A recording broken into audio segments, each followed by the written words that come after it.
பனி நிறைந்த கண்ணாடியில் கண் வரைந்தேன், வழிந்தது கண்ணீர். சொற்கள் தான். நிதானமா யோசிச்சு பாருங்க. நம்மை போலவே நடித்து காட்டுகிறது நம் நிழல். அந்த மயானத்திற்கு உயிர் தந்தது ஒரு பிணம். எந்த கிளி ஏமாற்றி சென்றதோ தாடியுடன் இருக்கிறது ஆலமரம். வாயை கிழித்த பின்னும் தொடர்ந்து பேசுகிறது கடிதம். இப்ப இருக்கிற பிள்ளைகளுக்கு தெரியாது.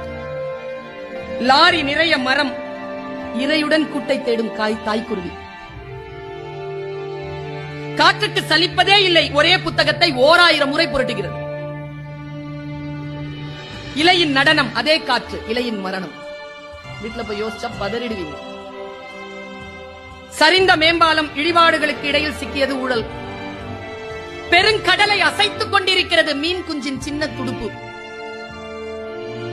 மீன் குஞ்சுதான், துடுப்பு சின்னதுதான், அசைத்துக் கொண்டிருப்பது பெருங்கடல்.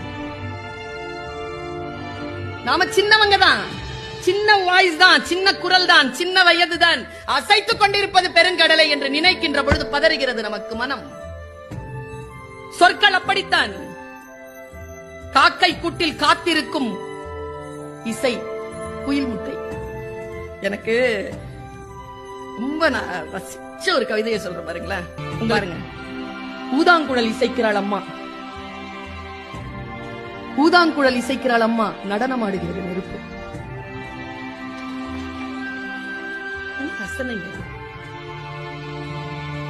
குழியில் விழுந்த யானை ஏறி செல்லும் எறும்பை வியப்புடன் பார்க்கிறேன். விழுந்த பின்னும் பறந்து பார்க்கிறது பறவையின் இறகு. விழுந்த பிறகும் பறந்து பார்க்கிறது பறவையின் இறகு.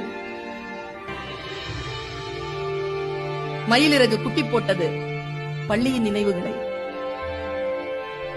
ரயில் மோதி பிளிரும் யானையிடம் அழிக்கப்பட்ட காட்டின் குரல்.